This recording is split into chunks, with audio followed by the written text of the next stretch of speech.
Hello friends आज के study में हम टाइप्स ऑफ एसी मोटर्स के बारे में सीखने वाले हैं, जिसमें हम सीखने वाले हैं एसी मोटर कितने टाइप्स के होती है, किस मोटर को कहाँ पे यूज़ किया जाता है, किसकी क्या एप्लीकेशंस होती है, सब कुछ आज के स्टडी में हम डिटेल में सीखने वाले हैं। तो आप वीडियो को केयरफुली वॉच कीजिए। चलिए वीडियो स्टार्ट करते हैं और सबसे पहले हम सीख लेते हैं मोटर्स क्या होती है। बेसिकली मोटर देखा जाए तो एक इलेक्ट्रिकल डिवाइस होती है जो कि इलेक्ट्रिकल एनर्जी को in the form of rotation हमें मैकेनिकल एनर्जी में कन्वर्ट करके देती है। अब एसी मोटर जो अल्टरनेटिंग करंट पे ऑपरेट होती है उसे हम बेसिकली एसी मोटर्स कहते हैं। चलिए हम सीख लेते हैं कि एसी मोटर कितने टाइप्स की होती है। इससे पहले हमने एक वीडियो बनाया था जिसमें हमने टाइप्स ऑफ मोटर के बारे में डिस्कस किया था। नॉर्मली देखा जाए तो मोटर हमारे पास 3 टाइप्स की होती है, एसी मोटर, डीसी मोटर और स्पेशल मोटर। सभी मोटर के बारे में हमने डिटेल में सीखा था। यदि आपने वह वीडियो अब तक वॉच नहीं किया है तो लिंक डिस्क्रिप्शन में मिल जाएगी, वहां जाके आप देख सकते हैं। सभी मोटर के बारे में हमने डिटेल में डिस्कशन किया था। आज के स्टूडियो में ओनली एसी मोटर्स के बारे में डिटेल में सीखने वाले हैं। एसी मोटर कितने टाइप्स की होती है, किसे कहाँ पे यूज़ किया जाता है। तो नॉर्मली यदि हम एसी मोटर को देखें तो ये 2 टाइप्स की होती है। पहला होता है असिंक्रोनस मोटर और दूसरा होता है साइंक्रोनस मोटर। तो दोनों मोटरों के बारे में हम सीख लेते हैं कितने टाइप्स की होती है, किस मोटर को कहाँ पे यूज़ किया जाता है। तो नॉर्मली जो एसिंक्रोनस मोटर होती है इसे हम इंडक्शन मोटर के नाम से भी जानते हैं। चलिए हम सीख लेते हैं कितने टाइप्स की होती है, किसे कहाँ पे यूज़ किया जाता है। यदि हम क्लासिफिकेशन देखें तो जो असिंक्रोनस मोटर होती है ये 2 टाइप्स की होती है। पहला होता है सिंगल फेज मोटर और दूसरा होता है 3 फेज मोटर। यदि हम सिंगल फेज में देखें तो जो बेसिकली देखा जाए तो ये 4 टाइप की होती है।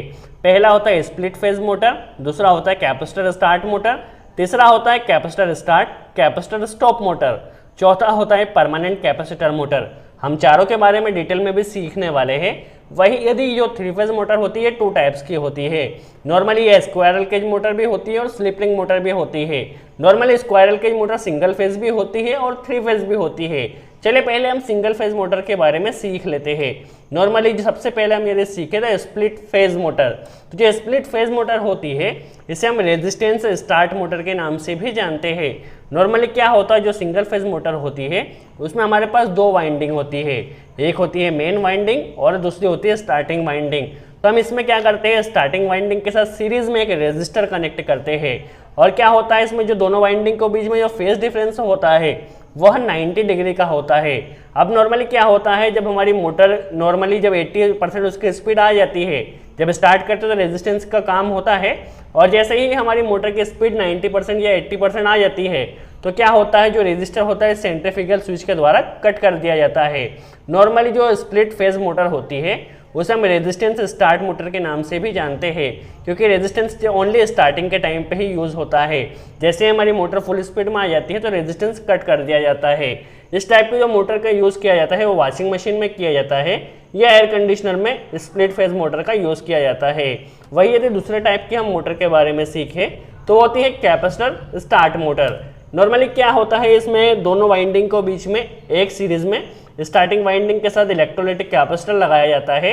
और जब हमारी मोटर को स्टार्ट करते हैं तो इस कैपेसिटर का वर्क होता है, जैसे ही हमारी मोटर की स्पीड 80% या 70% आ जाती है तो इस सेंट्रीफ्यूगल स्विच के द्वारा इस कैपेसिटर को कट कर दिया जाता है। और जो हमारी मोटर जो रन करती है ओनली मेन वाइंडिंग के ऊपर रन करती है।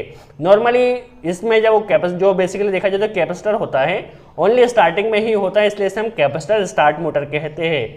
इस टाइप की जो मोटर का जो यूज़ होता है कंप्रेसर में किया जाता है, पंप में किया जाता है और फैन में किया जाता है। अगले टाइप की मोटर हम सीखे तो वो होती है capacitor start and capacitor run motor.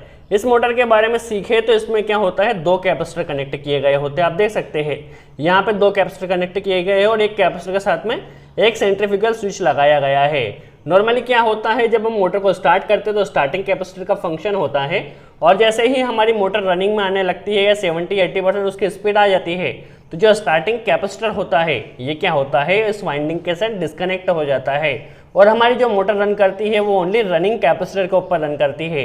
इसीलिए हम इसे capacitor start and capacitor run motor कहते हैं, क्योंकि इसमें कैपेसिटर स्टार्टिंग के लिए अलग होता है और रनिंग के लिए अलग होता है। इस टाइप की जो मोटर का यूज़ किया जाता है वो एयर कंप्रेसर में किया जाता है और सबमर्सिबल मोटर में किया जाता है। यदि सबमर्सिबल स्टार्टर आपने देखा होगा तो उसमें 2 कैपेसिटर होता है, एक स्टार्टिंग का होता है और एक रनिंग का होता है। इसीलिए नॉर्मली इसे कैपेसिटर स्टार्ट और कैपेसिटर रन मोटर कहा जाता है। यदि अगले टाइप के बारे में हम सीखें तो वो होता है permanent capacitor motor. Permanent capacitor motor में क्या होता है, इसमें जो कैपेसिटर होता है वो दोनों वाइंडिंग को साथ में परमानेंट, जो स्टार्टिंग वाइंडिंग होता है उसके साथ में परमानेंटली कनेक्ट किया गया होता है। क्या होता है, जब हम मोटर को स्टार्ट करते हैं तब भी कैपेसिटर रहता है और जब हमारी मोटर रन होती है तब भी वही कैपेसिटर रहता है। इससे क्या होता है, हमारी जो मोटर होती है उसे हम परमानेंट कैपेसिटर मोटर कहते हैं, क्योंकि उसमें कैपेसिटर परमानेंटली लगा हुआ होता है।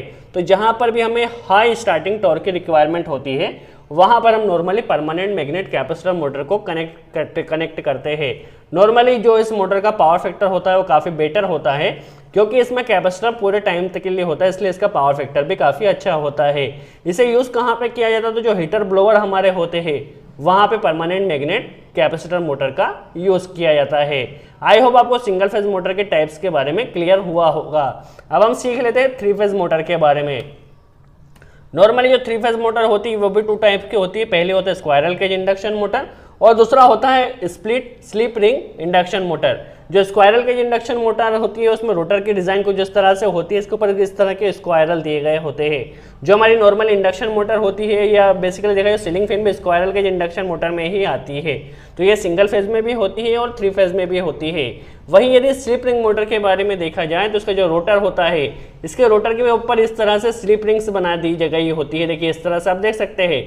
और इसके रोटर के अंदर भी वाइंडिंग की जाती है। इसमें सबसे बड़ा बेस देखा जाता है, इसमें रोटर के ऊपर भी हमें वाइंडिंग करना होती है।